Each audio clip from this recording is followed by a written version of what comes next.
this Sunday as we conclude our look at the seventh of the Beatitudes, blessed are the peacemakers. We want to look today at what it is to be a peacemaker, becoming a peacemaker.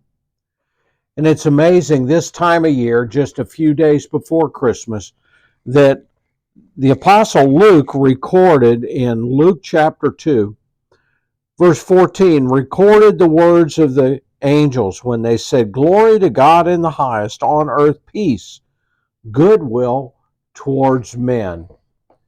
And this is what is desired from everyone, to have peace in this world, to have peace in their lives, to have peace in their hearts. As a peacemaker, you're an ambassador. As a peacemaker, we as followers of Jesus Christ are the ones who represent God and the peace that He is giving us. So I want to invite you to join us today. And as always, open your Bibles up, turn your phones on, turn your tablets on, and turn to Matthew chapter 5, verse 9, as we begin to look at being a peacemaker. Oh, by the way, have a Merry Christmas and a blessed New Year. And Lord, we want to praise You and worship You for such goodness that You have for us. For it's in Your name that we pray. Amen. I'd like for you now to turn in your Bibles, keep your finger in Matthew chapter 5, and turn in your Bibles to Luke chapter 2. I'm going to read for you a very common Christmas passage.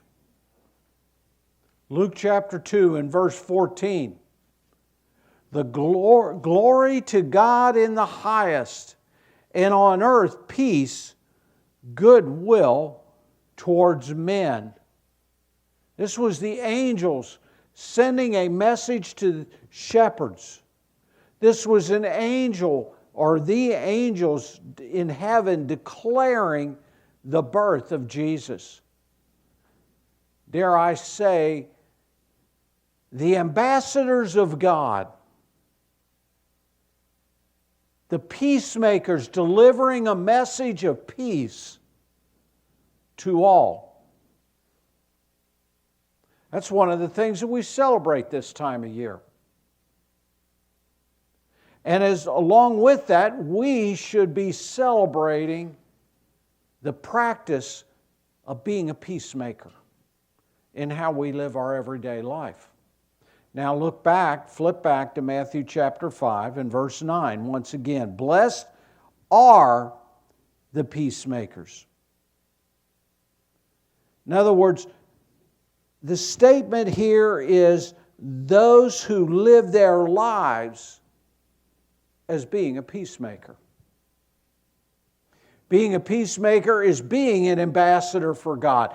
It is one who is called by God to invite others to be reconciled by God. I mean, last year, I'm not sure what happened this year, last year we had a manger scene. We had baby Jesus in a manger. And that baby Jesus in the manger, we often think about that as, that's the baby Jesus. But yet, He is the peacemaker. Born in innocence, died in victory. And this is what we should be understanding and considering, is that we should be peacemakers. If you would, turn in your Bibles now to 2 Corinthians chapter 5. And we're going to look at verses 20 and 21 for a minute. Remember, I said that a peacemaker is being an ambassador for God, one who represents God with a message. And this is what we are to be doing each and every day of our lives, not just during the Christmas season.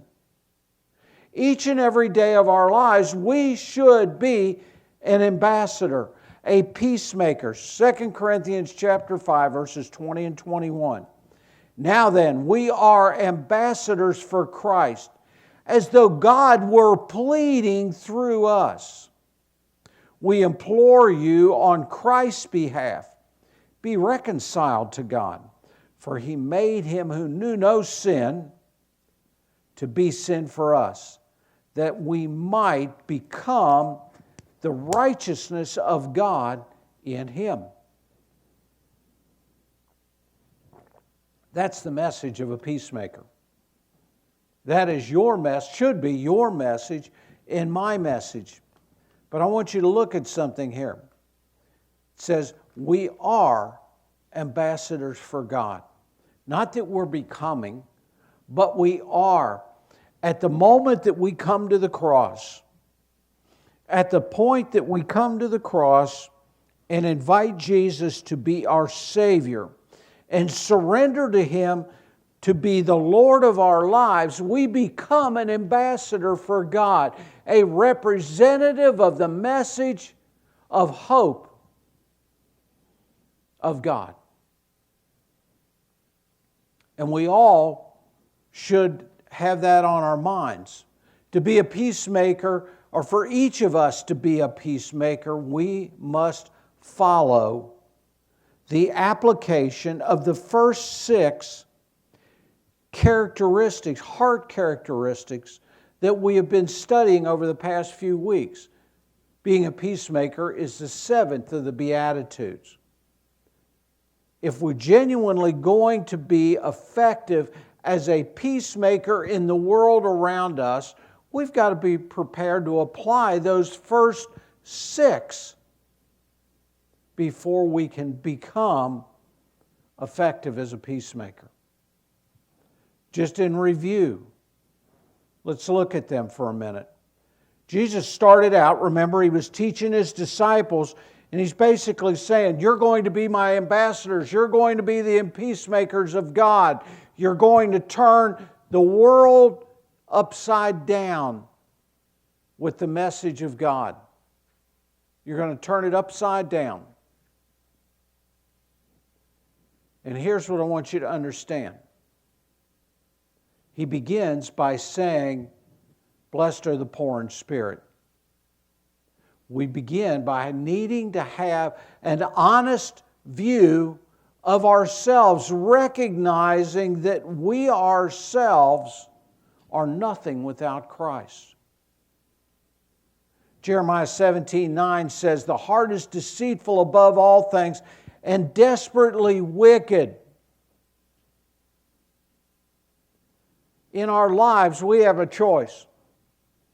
We can either acknowledge and be honest about where we are in our humanity and the sin in our life, or I'm going to give you a new word. We can be duplicitous, which literally means we're lying to ourselves, we're deceiving ourselves. We are convincing ourselves that we are more than we really are. But yet, what ends up happening is we become a joke to everyone around us that's watching. Romans chapter 7, verses 24 and 25, Paul had this to say about the view of himself. He said, O wretched man that I am, who will, which by the way, that phrase, O wretched man, literally means I am of absolutely no count to myself.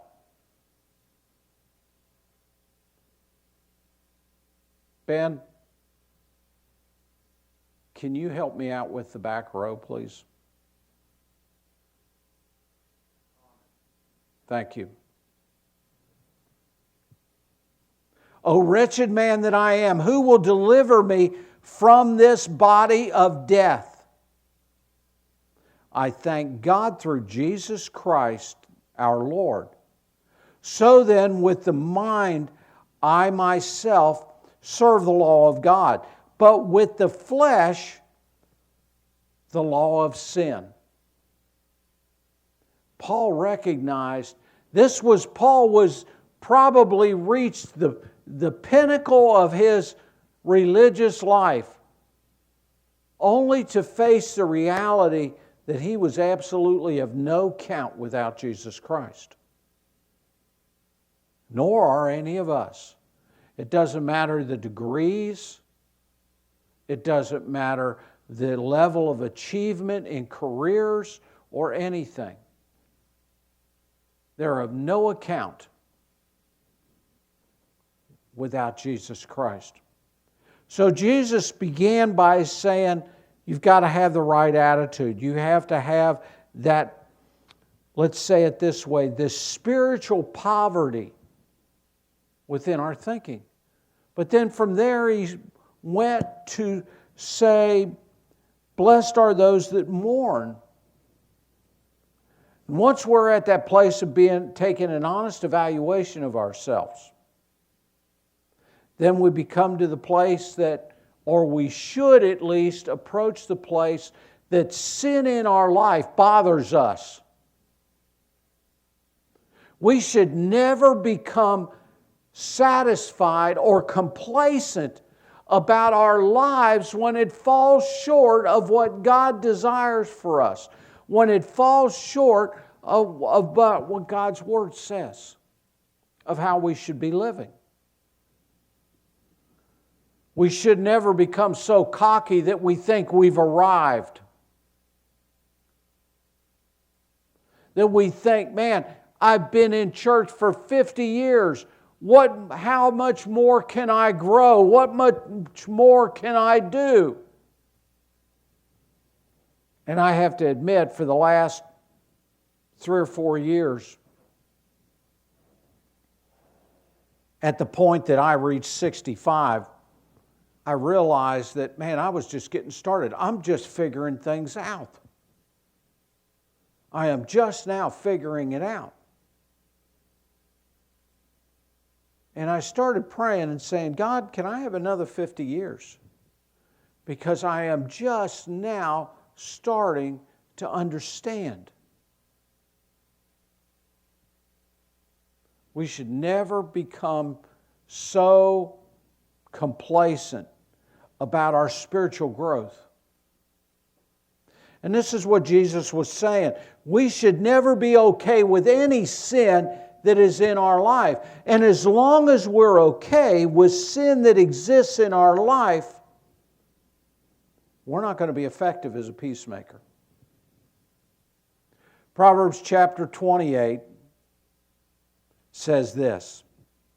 Verse 13, he who covers his sins will not prosper, but whoever confesses and forsakes them will have mercy. And basically what this proverb says is that we have the means. We have 3 choices that we can make in dealing with sin in our life. We can either do like so many of us do. We can cover it up, or conceal it, or hide it. And Proverbs says, he who covers his sin will not prosper. Plain and simple. Because what we are doing when we conceal or cover our sin, we are allowing a disease or an infection to remain within our life. And I can remember years ago, I cut my finger. And when I cut my finger, I somehow acquired a mental splinter in my finger. Didn't know it was there. Couldn't see it. It was concealed. But it began to fester. And my finger began to swell up. I didn't think anything about it. I just blew it off. It really wasn't hurting. But then I got up one morning and my finger was twice the size of what it was. Now here's the gross part. When I opened it up to deal with the infection, it ran all over the place. It was like an explosion of infection.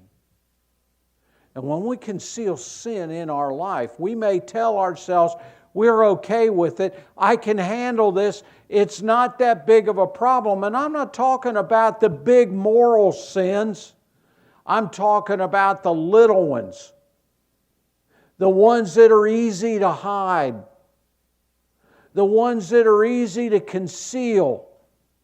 That you lie to yourself and tell yourself you can control this and have it under control.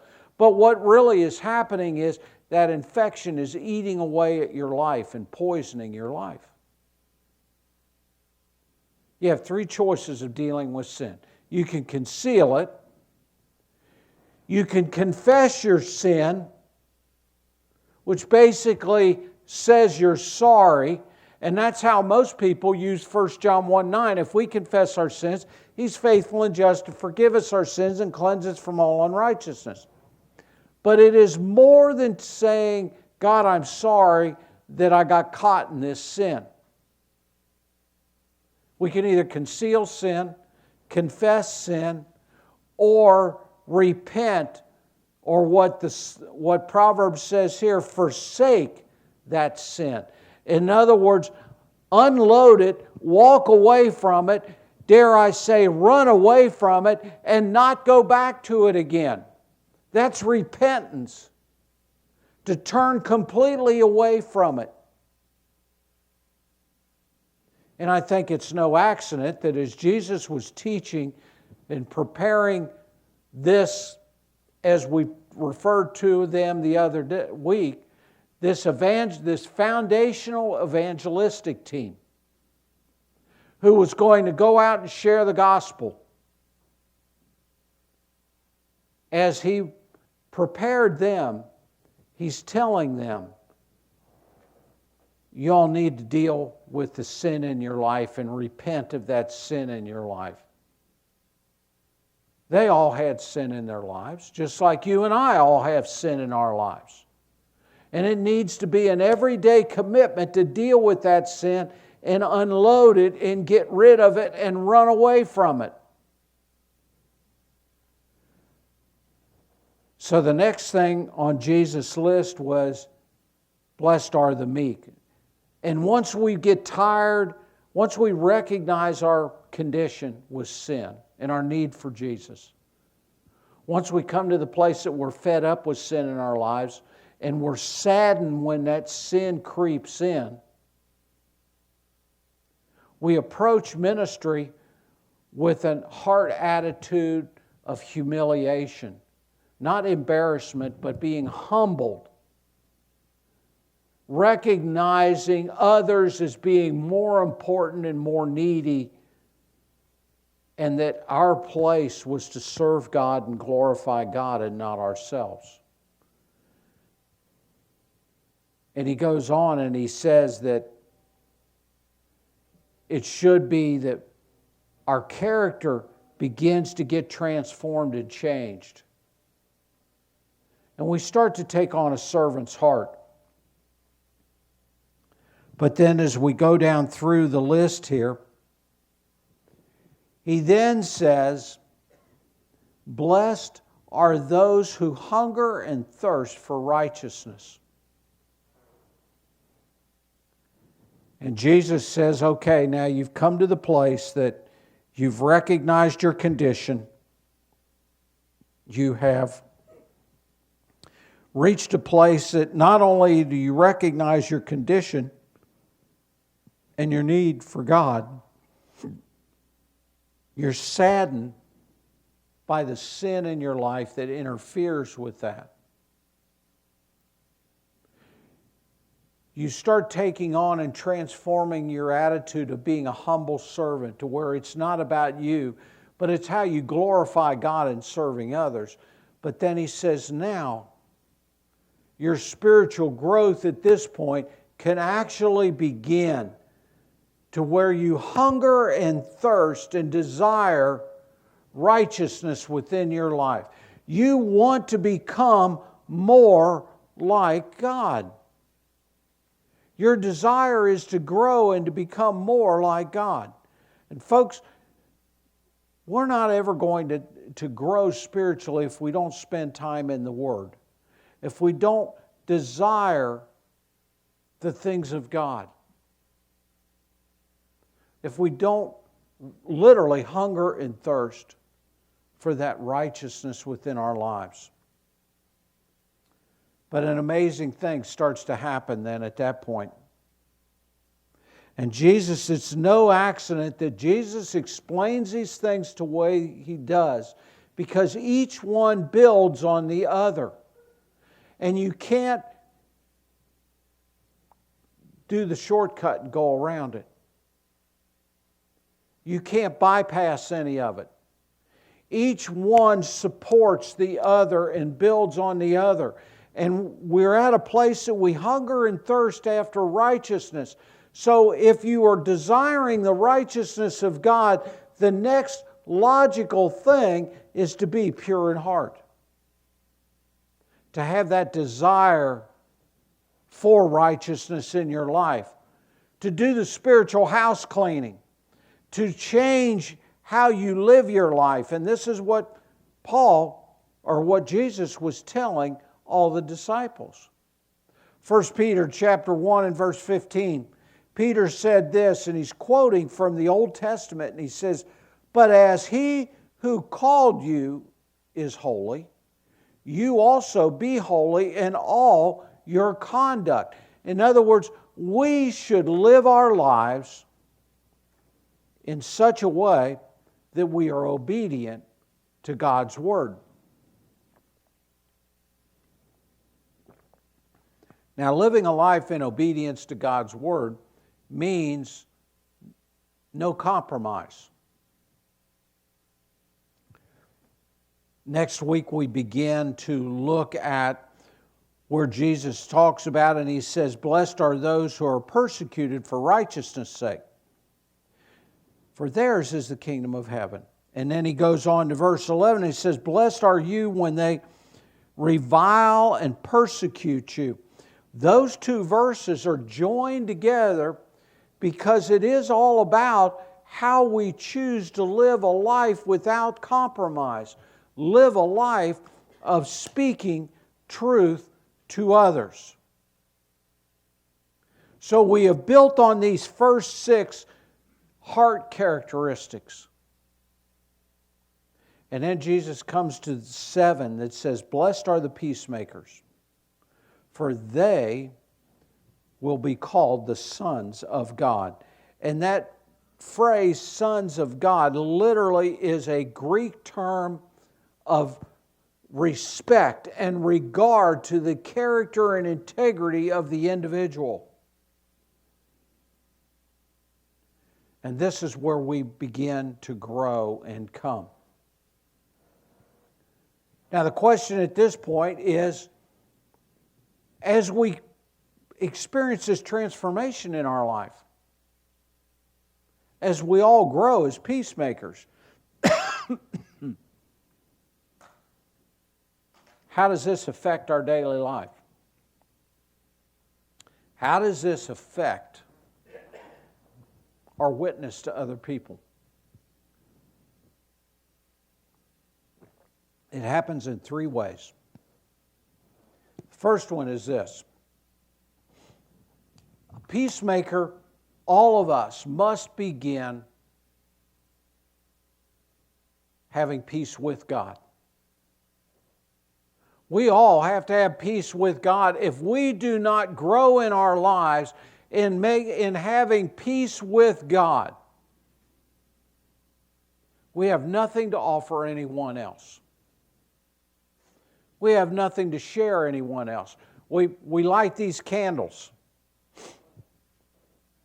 And I have to admit to you, there was a period of time in my life that doing Advent candles was more a religious activity, till I really started thinking about it. till I really started recognizing we look to the coming of Jesus because that's where our real hope comes from. We celebrate the coming of Jesus because I can have peace in my life, real peace. And I look to the coming of Jesus because now there is joy that is lasting in my life, regardless of what's going on around me, regardless of how others are treating me. There's real joy. And it's all because of the love of God. And I began to recognize that and look at that. And look at it within God's Word. And that's what a peacemaker begins with, in having that peace with God. But not only is the role of a peacemaker making sure that you and I have peace with God, it now becomes a responsibility for us to share this with others, to lead others to a place of having peace with God. By sharing that gospel, sharing that message of hope, that literal message of hope, of peace, of joy, and of love. That's what being a peacemaker is all about. Because that's the only permanent peace that can exist in anyone's life. I was thinking back at Henry Kissinger, and I can remember me reading about his peace talks in the Middle East, and that he got a Nobel Peace Prize for that. Did that peace last? No, it didn't last. There is not a peace accord that has been written that has lasted. Not a one, except the one that we remember here. The one of Jesus' birth. And the result of His birth comes the hope, the peace, the joy, and the love. And as a peacemaker, as an ambassador of God, this is our role to bring to everyone else. But we got to live that way. We have to be ready to live that way, to hold on to that, to carry that in our lives and in our demeanor. Quite frankly, it's hard to do. That's hard to do. It's easier to get upset. It's easier to throw your hands up. It's easier to get impatient when you go into Walmart and you pull in a parking space thinking, okay, I got enough space now that I can get back in my vehicle. And when you come back out, you've got some kind, understanding person that decided they needed extra room on the driver's side, so the passenger side is almost up against your car. And then you realize how important it is for you to go to the gym because you're having to do calisthenics to go in the passenger side and climb over everything to get into the driver's side. And you talk and you say, oh my, the whole way because you just haven't been going to the gym enough.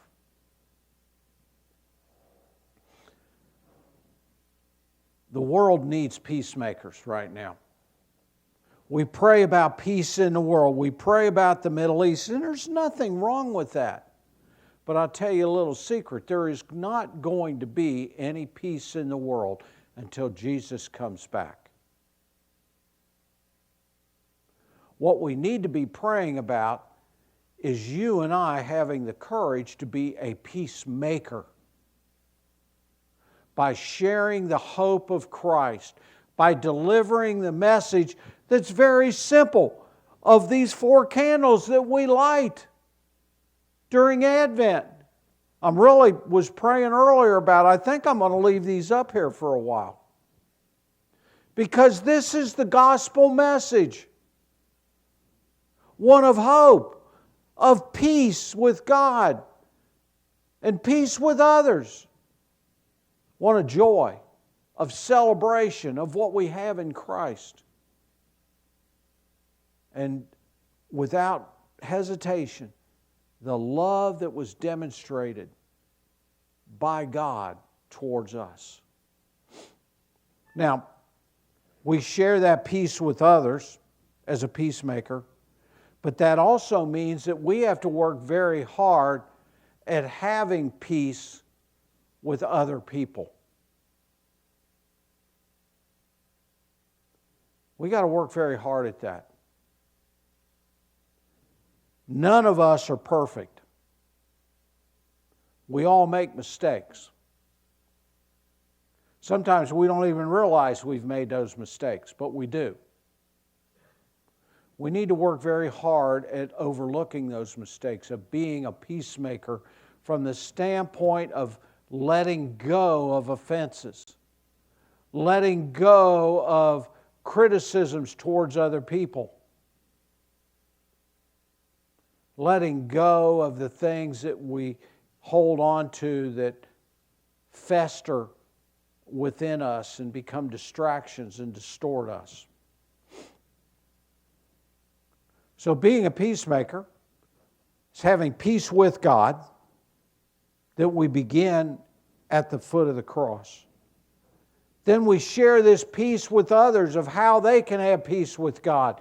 And we work very hard in the process of that, of being at peace with other people and not carrying resentment and unforgiveness and being judgmental. But then there's this last point. Peacemaker is at peace with others. They lead others to peace. And they lead other men and women to have peace amongst themselves. Romans chapter 12, verses 18 through 21 says, if it is possible, as much as depends on you, and I would underline that because it does depend on us to make up our minds we're going to do that. If it is possible, as much as depends on you, live peaceably with all men. Beloved, do not avenge yourselves, but rather give place to wrath, for it is written, vengeance is mine, I will repay, says the Lord. Therefore, if your enemy is hungry, feed him. If he is thirsty, give him a drink. For in so doing, you will heap coals of fire on his head. Do not be overcome by evil, but overcome evil with good. Now, this phrase, heaping coals of fire, was understood back then because there was a custom of an action of humility when someone who had offended someone else would take a tray with hot coals and carry it up over his head as an act of humility, as an act of remorse. And what's being said here is that we put our enemies in that place when we pray for them, when we care for them, when we minister to their needs, when we watch over them. Instead of ignoring them. Or when you see somebody coming that rubs you the wrong way, you cross the street so you don't have to walk by them and look at them. Or when you avoid family members that you don't like. and you make excuses to not have to be around them. As a peacemaker, we should be doing just the opposite of that. I was reminded of this particular thing last week. I had to stop by the police department of an evening, and there was a gentleman sitting downstairs in the outer office. And it kind of struck me odd that he was sitting in the outer office, and the police officers were in the department, and they were bagging up evidence, and they were filing a report. So when I finished my business, I walked out, and this gentleman was sitting there and could barely sit up straight. He was a mess. And I stopped long enough just to greet him and say hi. And he looked up at me and smiled, and he said something strange at the time to me. He said, "Thank you." And I went on out the door, and I didn't give a lot of thought to that. But yet, his statement of thank you said a lot, because I could have just as easily gone out the door and completely ignored him. I knew what he was there for. I knew why after being in the back. But his come back to me when I spoke to him and asked how he was doing was to look at me and just simply say thank you. The revival that God desires to do in this community is a result, and would be a result, of how we conduct ourselves as peacemakers in this community. Plain and simple. And you may say, well, I can't do that. I can't let go of this hurt. Oh, yes, you can. Philippians 4:13 says, I can do all things through Christ that strengthens me. You can get over it. You just don't want to get over it. You just don't want to let it go.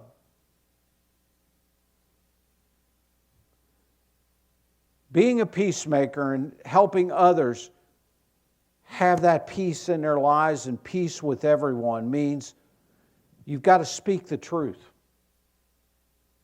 You speak the truth with grace and with the love of God when you speak to them.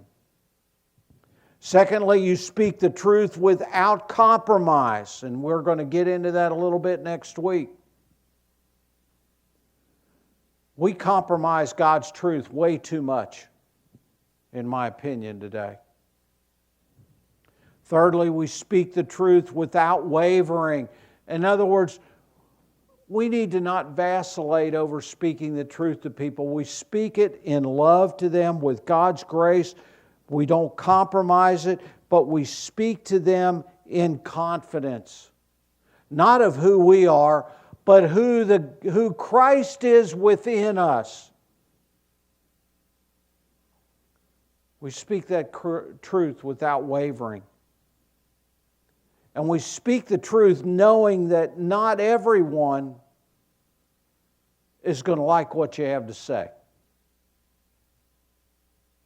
We have to go into that recognizing that not everyone likes what you have to say. My goodness, not everybody liked what Jesus had to say.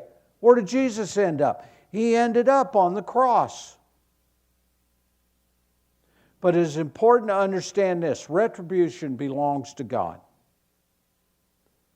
And we are to be kind and caring to everyone. Not just at Christmas time. Not just at Thanksgiving. We should be kind and caring to everyone 365 days of the year, 24 hours a day, 7 days a week. Blessed are the peacemakers, for they will be called the sons of God. Let's stand and we'll be dismissed. As always, I want to invite you, if you have any issues that you're struggling with, you want to just take a time of prayer, I'm up front here. I'll be in and out all this week. If you need me, call me. But just remember, be a peacemaker in this community. Be a peacemaker. Let's pray. Father God, we come to you again. We thank you for the fact that we can be a peacemaker, that you have given us everything we need to just surrender to you for you to transform our lives. Now, Lord, as we prepare to celebrate Christmas and the birth of Jesus, that's a good time to practice being a peacemaker. Give us the courage to do that. Be with us this week. Keep us safe on the road as we travel to different places and go to different events that we have planned, Lord. And may we glorify you in our lives, for it's in your name that we pray. Amen. If you got family coming in from out of town, bring them with you Tuesday night to the candlelight service. I promise you we'll be out of here before 7 probably.